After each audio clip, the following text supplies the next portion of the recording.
Saudações a todos. Para nossa reflexão, vamos buscar no capítulo 3 do Evangelho segundo o Espiritismo, por Allan Kardec, Há muitas moradas na casa de meu Pai. Então, nós encontramos logo de início uma passagem do Evangelho de João, trazendo palavras de Jesus. Não se turbe o vosso coração, crede em Deus, crede também em mim. Há muitas moradas na casa de meu Pai. Se assim não fosse, eu vou-lo teria dito, pois vou preparar-vos o lugar. E depois que eu me for e vos aparelhar o lugar, virei outra vez e tomar-vos-ei para mim, para que lá onde estiver estejais vós também. João, capítulo 14, do versículo 1 ao 3. Antes de continuarmos, já vamos refletir sobre essa colocação de Jesus, virei outra vez. Então, João nos narra que Jesus disse, não se vos turbe o vosso coração, porque prepararei o lugar e virei outra vez para buscar-vos, né?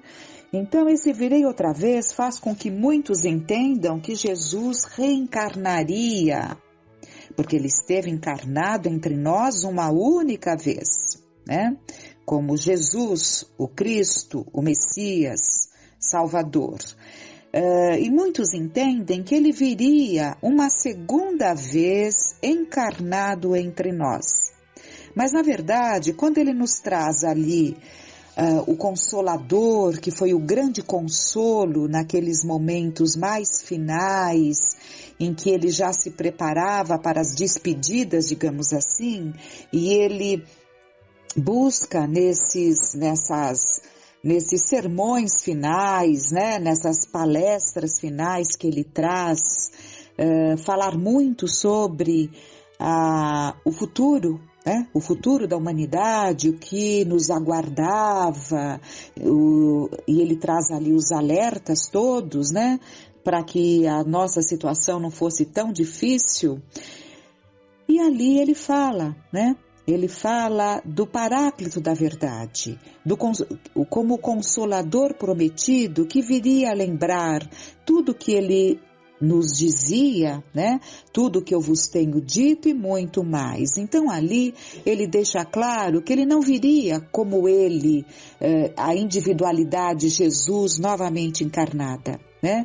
Mas viria sim, né? O Consolador, essas vozes dessa pleiade de espíritos que, através dele, né, pela coordenação dele, nos trouxeram esses ensinamentos valiosos, né, que corporificam a terceira revelação, a doutrina dos espíritos, nos recordando tudo que ele nos disse e muito mais, ou seja, esse muito mais, não que Jesus não tenha dito tudo, mas muito mais no sentido do clarear dos pontos que propositadamente ele deixou velado, né?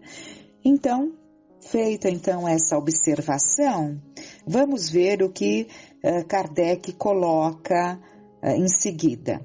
Diferentes estados da alma na erraticidade. A casa do Pai é o universo. As diferentes moradas são os mundos que circulam no espaço infinito, oferecendo aos espíritos desencarnados estações apropriadas ao seu adiantamento. Independentemente da diversidade dos mundos, essas palavras podem também ser interpretadas pelo estado feliz ou infeliz dos espíritos na erraticidade.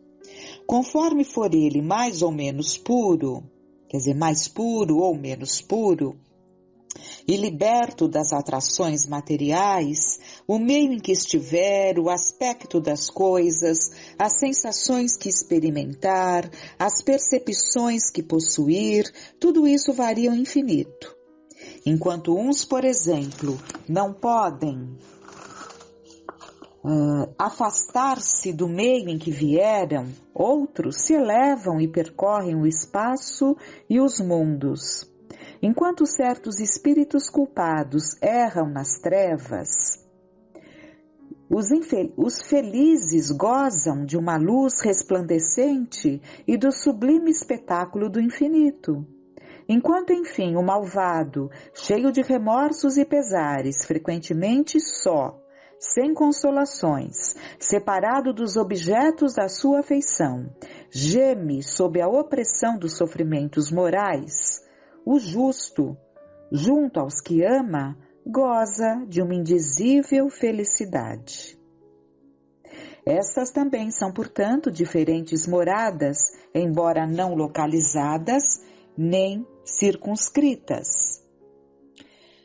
Do ensinamento dado pelos espíritos resulta que os diversos mundos possuem condições muito diferentes uns dos outros quanto ao grau de adiantamento ou de inferioridade dos seus habitantes. Dentre eles, aos que são ainda inferiores à Terra, física e moralmente. Outros estão no mesmo grau e outros lhes são mais ou menos superiores, em todos os sentidos. Nos mundos inferiores, a existência é toda material, as paixões reinam soberana, a vida moral quase não existe. À medida que esta se desenvolve, a influência da matéria diminui, de maneira que nos mundos mais avançados, a vida é, por assim dizer, toda espiritual. Então, nós vemos, né, que a casa do meu pai há muitas moradas, na casa de meu pai há infinitas moradas. E essas moradas são tanto, digamos assim, planetas, né? Chamando de planetas, como chamamos aqui, que seriam esses mundos para encarnados, né? Mas há também as infinitas estações, as infinitas colônias espirituais, os postos de assistência ligados a essas tais colônias, né? Assim como regiões em que espíritos, como temos dito, perambulam, né, a esmo, presos ali à lei de atração, de afinidade, criando espaços bastante inferiores pelo padrão vibratório que trazem, né? Então nós vamos ver aqui, para completar essa ideia e aprofundarmos esse entendimento, no livro Obreiros da Vida Eterna, de André Luiz, psicografado pelo Chico Xavier, no capítulo 4 nós encontramos a casa transitória. Então vamos lá. Depois de viagem normal, nos relata André Luiz, através dos caminhos comuns, alcançamos nevoenta região, onde asfixiante tristeza parecia imperar incessantemente. De outras vezes, eu já atravessara sítios semelhantes gastando apenas alguns minutos. Agora, porém, era compelido a longa marcha em sentido horizontal. Atendendo a imperativos da missão, o assistente Jerônimo procurava certa localidade sob a denominação expressiva de Casa Transitória de Fabiano. Então, essa Casa Transitória de Fabiano é um pouso, né? É uma casa assistencial no plano espiritual, em regiões, numa região bastante, vamos falar em regiões porque ela é transitória e nós vamos entender o que significa isso. Na verdade, ela não permanece, ela não tem raízes no local em que ela foi criada, né? Ela é transitória, ela muda conforme a necessidade. E essa casa foi idealizada e construída por Frei Fabiano, o orientador da nossa casa, né? E ele, então, desenvolveu, né? Construiu esse pouso, né? esse posto de assistência, essa casa transitória de Fabiano, justamente para acolher aqueles que já se encontram em condições de serem acolhidos. Porque há aqueles que não têm condições de serem acolhidos e tampouco desejam estar acolhidos, né? Então vamos vendo. Tratava-se de grande instituição. Então é uma grande instituição, piedosa, no campo de sofrimentos mais duros, em que se reúnem almas recém-desencarnadas nas cercanias da crosta terrestre, a qual, segundo nos informou o chefe da expedição, fora fundada por Fabiano de Cristo, devotado servo da caridade entre antigos religiosos do Rio de Janeiro, desencarnado há muitos anos.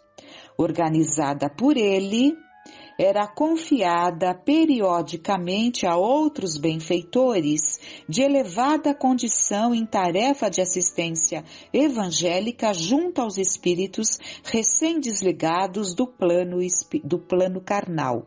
Então é um pouso de assistência, uma instituição piedosa que acolhe especialmente aos recém-desencarnados. Portanto, ela não é uma morada, né? Ela é um poço de assistência em que recém-desencarnados em condições de serem acolhidos, lá permanecem o tempo necessário para serem direcionados aos locais a que pertencem, às moradas a que pertencem, né? Então, continuando no texto. Na casa transitória, prosseguia Jerônimo explicando-nos: prestaremos o auxílio que nos seja possível à organização e asilaremos em seguida os irmãos que nos cabe socorrer. A quem ele se refere, os irmãos que nos cabem socorrer? A tarefa que essa equipe do Jerônimo, né, da qual é um grupo pequeno, no qual André Luiz faz parte. Eles receberam a missão de auxiliar as cinco pessoas que estão prestes a desencarnar. Então, o trabalho nessa missão deles, eles vieram aqui próximo à crosta terrestre, para depois em seguida irem a cada casa, a cada local em que essas cinco pessoas, né, estavam ali aguardando, né, se preparando, estava chegando o momento do desencarne delas, e eles fariam parte dessa equipe de espíritos preparados no auxílio do desencarne, né? Então é por isso que ele disse, organização e asilaremos em seguida os irmãos que nos cabe socorrer, ou seja, esses cinco que eles ajudarão a desprender-se dos laços carnais serão asilados, acolhidos nesse instituto, nessa casa transitória de Fabiano. Não fossem esses pousos de amor, ele continua, tornar-se-ia muito difícil o nosso trabalho. Raramente encontramos companheiros carnais em condições de atravessarem semelhante zona imediatamente após a morte física. Então, esses postos de assistência, como essa casa transitória, auxilia. Por quê? Esses espíritos recém-desenfaixados do corpo de carne permanecem por um tempo necessário, cada um dentro da sua situação, e depois são encaminhados. E porque ele diz que raros conseguiriam atravessar essa zona umbralina, né, com facilidade, imediatamente após o desencarne. Quase todos, diz ele, permanecem estonteados nos primeiros dias. Então é natural esse estado de perturbação, né? Se entregues à própria sorte, seriam fatalmente agredidos pelas entidades perversas ou habilmente desviados por elas do bom caminho de restauração gradual das energias interiores. Daí a necessidade desses abrigos fraternais em que almas heróicas e dedicadas ao sumo bem se consagram às santificadas tarefas de amparo e vigilância. Então nós vemos a importância dessa comunicação do plano espiritual, dessas vozes que nos chegam, né, e nos trazem esses ensinamentos, porque agora não é mais tentar imaginar o que seja o plano espiritual. Nós temos descrições minuciosas que todo estudioso da doutrina poderá beber nessas fontes, né? E solidificar, consolidar, na verdade, consolidar a sua fé, fortalecer a sua fé e não simplesmente saber, né, teoricamente que somos imortais, mas saber para onde vamos, quais são as condições e o que temos que fazer para nos encontrar em melhores condições. Daí a necessidade deste aprofundamento. Bom, além disso, ele continua, teremos aí todo o equipamento necessário aos trabalhos que nos cumpre realizar. Curioso, guardei silêncio e esperei. Não se passou muito tempo, defrontava-nos casarão enorme em plena sombra. Nada que evidenciasse preocupação artística e bom gosto na construção. Nem árvores, nem jardins em torno. A edificação baixa e simples mal se destacava no nevoeiro denso. Esses ambientes umbralinos, os raios solares mal conseguem, quando conseguem penetrar, né? Certo, percebendo-me a estranheza, Jerônimo esclareceu. O nome do Instituto, André, fala por si mesmo. Temos à frente a acolhedora casa de transição destinada a socorros urgentes. Embora seu assombro natural é asilo móvel que atende segundo as circunstâncias do ambiente. Sofre permanente cerco de espíritos desesperados e sofredores condenados pela própria consciência à revolta e à dor. Suas defesas magnéticas exigem considerável número de servidores. E os amigos da piedade e da renunciação que aí atendem, passam dia e noite ao lado do sofrimento. Todavia, o trabalho desta casa é dos mais dignos e edificantes. Nesse edifício de benemerência cristã, centralizam-se numerosas expedições de irmãos leais ao bem que se dirigem à crosta planetária ou às esferas escuras, onde se debatem na dor seres angustiados e ignorantes em trânsito prolongado nos abismos tenebrosos. Então, centralizam-se numerosas expedições. Então, além de tudo, é um posto de assistência em que dali partem expedições para auxiliar esses irmãos em condições mais difíceis. Além disso, a Casa Transitória de Fabiano, à maneira de outras instituições salvadoras que representam verdadeiros templos de socorro nessas regiões, é também precioso ponto de ligação com as nossas cidades espirituais em zonas superiores. Então, já dá para termos uma ideia, né? Vendo esse tipo de posto de assistência, essa Casa Transitória de Fabiano, semelhantes a muitas outras, né? Cada uma com uma finalidade. Outras em que esses espíritos se demoram mais tempo, mas esta é um acolhimento temporário antes do espírito ser encaminhado ao seu destino, porque todos nós temos um destino, né? Todos nós viemos de um ponto,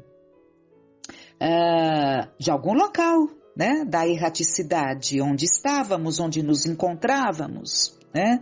Então, é possível que para lá retornemos, é possível que sejamos levados a um outro ponto, tudo vai depender ali da nossa condição sempre avaliada. O fato é que estaremos sempre em regiões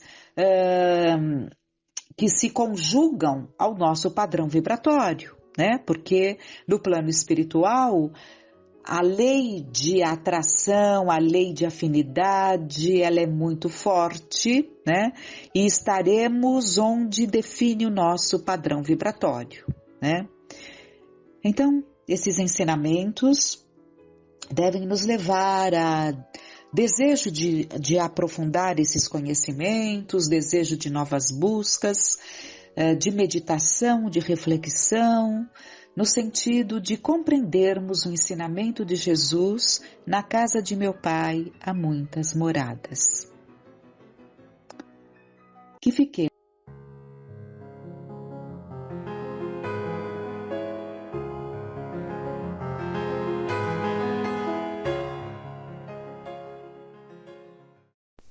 Olá pessoal, tudo bem? Vamos fazer a nossa prece, rogando a Deus e a Jesus que nos inspire, nos ampare, nos ilumine, que possamos aproveitar a semana. Pai nosso que estais nos céus, santificado seja o vosso nome, venha a nós o vosso reino, seja feita a vossa vontade, assim na terra como no céu. O pão nosso de cada dia nos dai hoje. Perdoe as nossas dívidas, assim como perdoamos os nossos devedores. E não nos deixeis cair em tentação, mas livra-nos de todo o mal, que assim seja. Graças a Deus e a Jesus. Hoje a gente está chegando ao fim do estudo do livro Renovando Atitudes. Eu vou fazer um pouco diferente o roteiro sobre o capítulo 25 do Evangelho segundo o Espiritismo, que é buscai e achareis, e os itens 1 e 2 desse capítulo, que é ajuda-te e o céu te ajudará. Eu vou ler na íntegra os itens no Evangelho, antes de ler o capítulo, para a gente ter um fechamento desse estudo em que o Espírito Hamed, ele nos trouxe o Evangelho como uma prática diária. Ele nos exortou ao autoconhecimento em cada capítulo. Ele nos chamou a repensar as nossas atitudes, para justamente poder renová-las. Então, para que a gente consiga ter o fechamento, ter a conclusão desse estudo, eu vou ler os itens, que não são longos, vou ler o capítulo, nós vamos finalizar. Então vamos. Buscai e achareis. Ajuda-te e o céu te ajudará. Pedi e se vos dará. Buscai e achareis. Batei à porta e se vos abrirá. Pois todo aquele que pede, recebe, e quem procura, acha. E se abrirá àquele que bater à porta. Qual é o homem dentre vós que dá uma pedra ao seu filho quando lhe pede pão? Ou, em lhe pedindo um peixe, dá uma serpente? Se, pois, sendo maus como sois, sabeis dar boas coisas aos vossos filhos, com quanto mais forte razão vosso Pai que está nos céus dará os verdadeiros bens àqueles que lhe pedirem. Uma passagem de Mateus, capítulo 7, 7 a 11. Do ponto de vista terreno, o ensinamento buscai e achareis é semelhante a este: ajuda-te e o céu te ajudará. É o fundamento da lei do trabalho e, por conseguinte, da lei do progresso. Uma vez que o progresso é filho do trabalho e que põe em ação todas as forças da inteligência do homem. Na infância da humanidade, o homem apenas usa da sua inteligência à procura dos alimentos, dos meios de proteger-se das tempestades e defender-se de seus inimigos. Deus, porém, diferenciando-o dos animais irracionais, deu-lhe o desejo incessante de melhorar-se. É esse desejo que o leva a pesquisar meios de melhorar sempre suas condições de vida e o conduz às descobertas, às invenções, ao aperfeiçoamento da ciência, visto que é a ciência que lhe proporciona o que lhe falta. Por essas pesquisas, sua inteligência se desenvolve, sua moral se purifica. As necessidades do corpo sucedem às do espírito. Além do alimento material, é preciso alimentação espiritual. E é assim que o homem passa do estado de selvagem para o de civilizado. Porém, o progresso que cada homem realiza individualmente durante sua vida é muito pequeno, até mesmo imperceptível, para um grande número deles.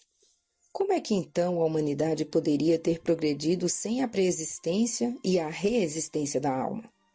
Supondo-se que as almas deixassem a Terra todos os dias para não mais voltar, a humanidade não progrediria, visto que seres primitivos encarnariam incessantemente e teriam de fazer tudo de novo e aprender tudo outra vez. Se isso ocorresse, não haveria razão para que o homem fosse hoje mais avançado do que nas primeiras idades do mundo, uma vez que a cada nascimento todo o trabalho intelectual teria que recomeçar. Ao contrário, retornando com o progresso que adquiriu e acrescentando a cada reencarnação alguma experiência a mais, a alma passa gradualmente do estado de selvagem à civilização material e desta à civilização moral. Então, esses são os itens do capítulo 25 e nessa finalização se faz uma referência ao capítulo 4 dessa obra. O item 17, e é sobre a reencarnação, eu vou ler para complementar. Capítulo 4, ninguém pode ver o reino de Deus se não nascer de novo, item 17.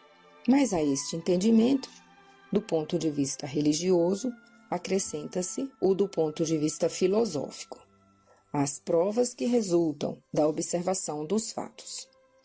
Como todas as causas têm um efeito, a reencarnação aparece como uma necessidade absoluta, como uma condição inseparável da humanidade.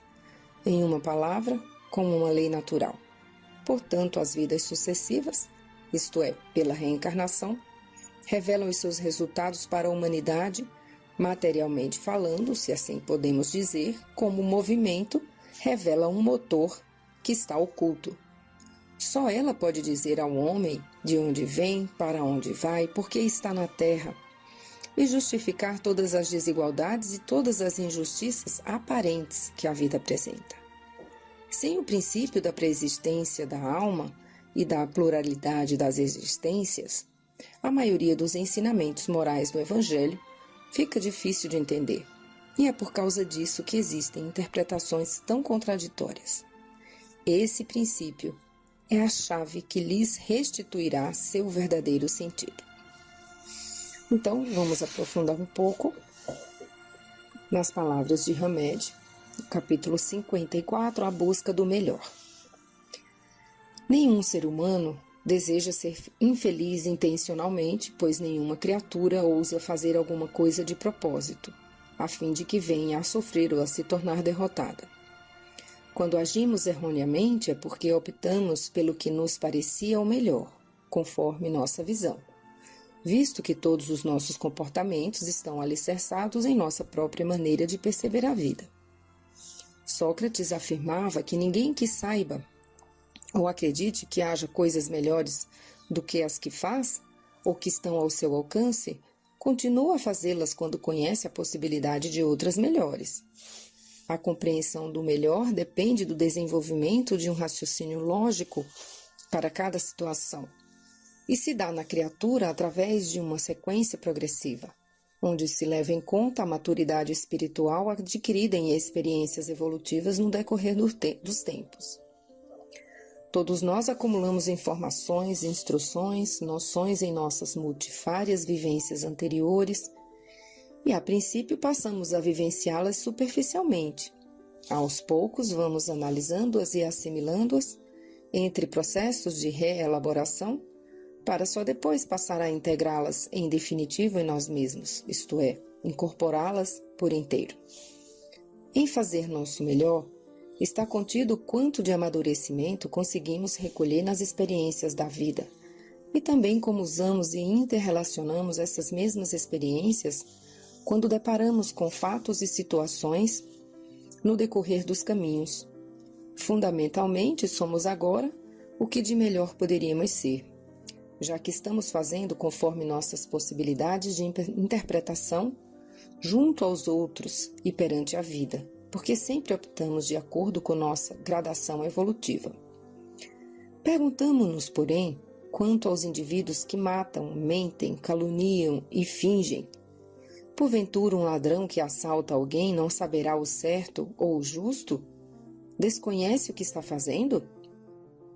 Instrução é conhecer com o intelecto, e, portanto, não é a mesma coisa que saber com todo o nosso ser. Isto é, só integraremos o saber de alguma coisa quando ela se encontrar completamente contida em nós próprios. Aí, de fato, poderíamos dizer que aprendemos e assimilamos totalmente. Assim, analisando apenas o que sentimos em profundidade ou experimentamos vivenciando, é que é considerado o nosso melhor. Não o que lemos, não o que escutamos, não o que os outros ensinam, ou mesmo o que tentam nos mostrar. Estar na cabeça não é o mesmo que estar na alma inteira.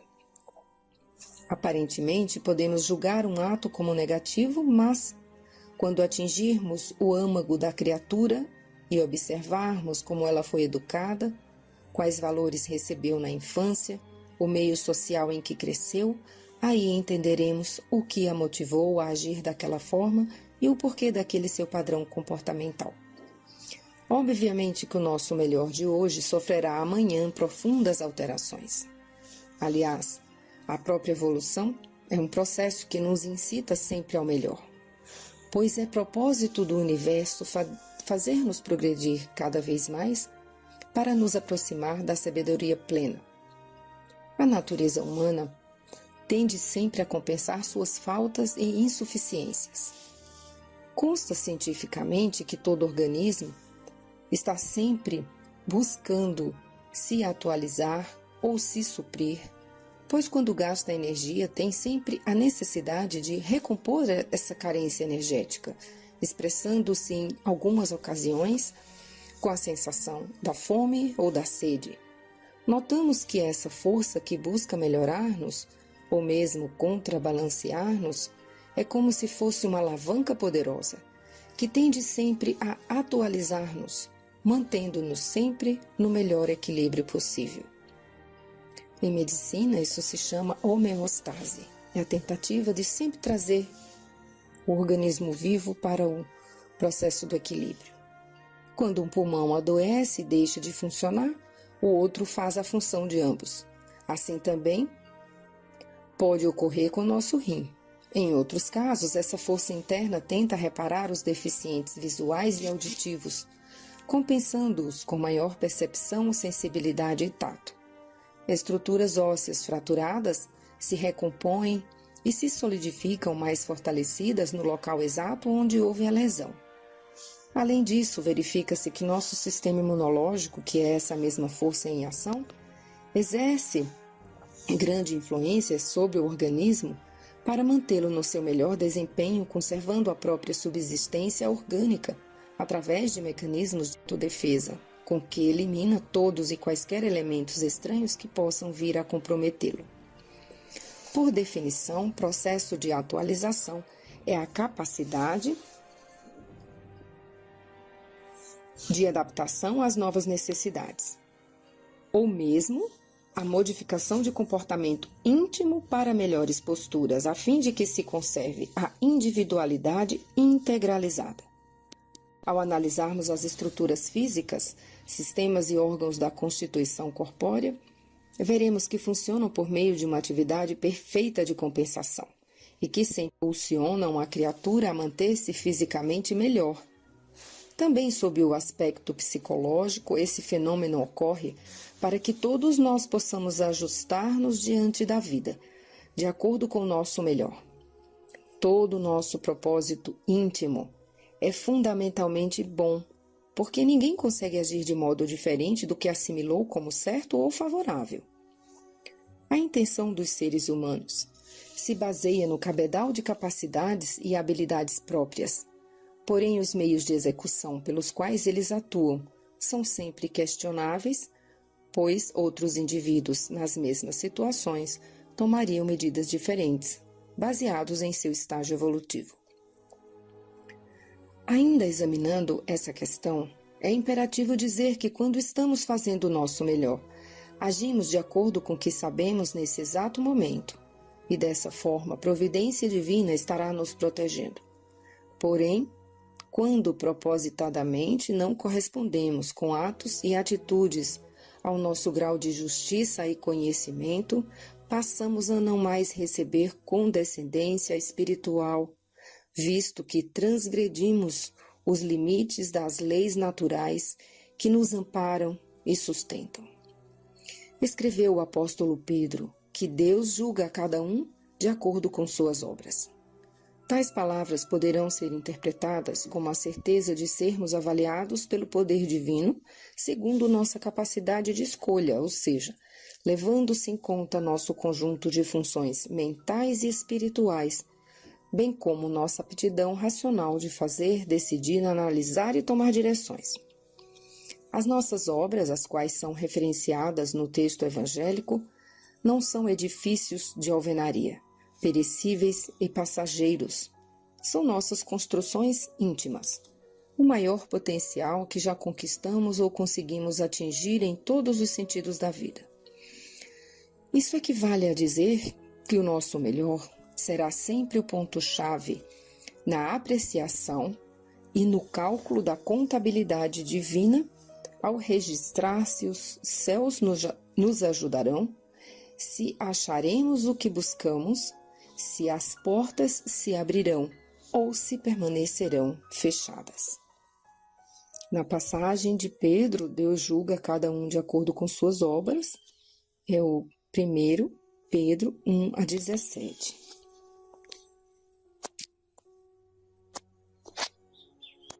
E esse é o fim desse estudo, desse livro muito bom. Eu espero muito de coração que muitos possam ter aproveitado essas palavras como eu aproveitei, né? Que possam ter tido momentos de iluminação, né? De entendimento, que possam ter feito a diferença.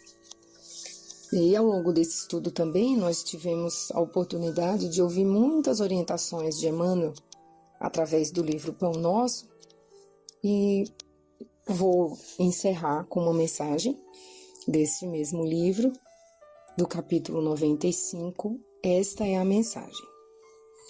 Porque esta é a mensagem que ouvistes desde o princípio, que nos amemos uns aos outros. Isso é de João 1, 3-11. Em todo o mundo sentimos a enorme inquietação por novas mensagens do céu. Forças dinâmicas do pensamento insistem em receber modernas expressões de velhas verdades, ensaiando-se criações mentais diferentes. Notamos, porém, que a arte procura novas experimentações e se povoa de imagens negativas, que a política inventa ideologias e processos inéditos de governar e dilata o curso da guerra destruidora, que a ciência busca desferir voos mais altos e institui teorias dissolventes da concórdia e do bem-estar.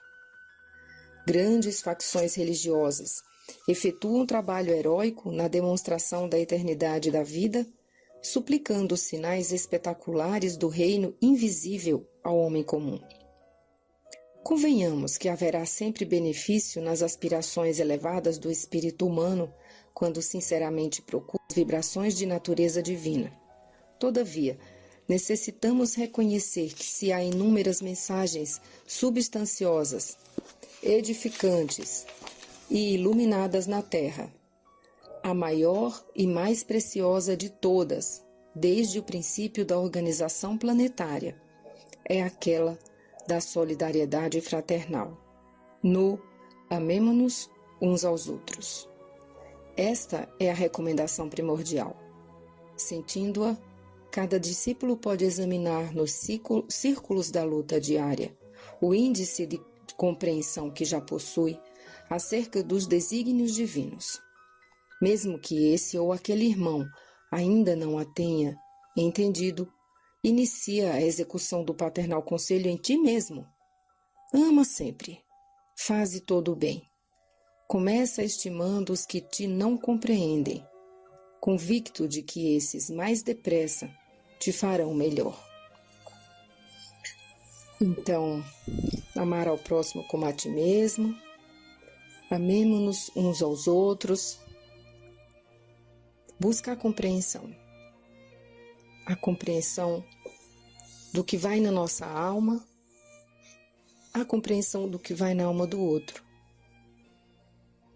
No fim, isso vai nos trazendo uma sensação de conforto para lidarmos com esses dias tão complexos, tão difíceis. Nos traz equilíbrio para uma retomada onde há tanto desequilíbrio. Então agora vamos preparar o nosso próximo estudo, em que vocês possam aproveitar a semana. Obrigada a todos.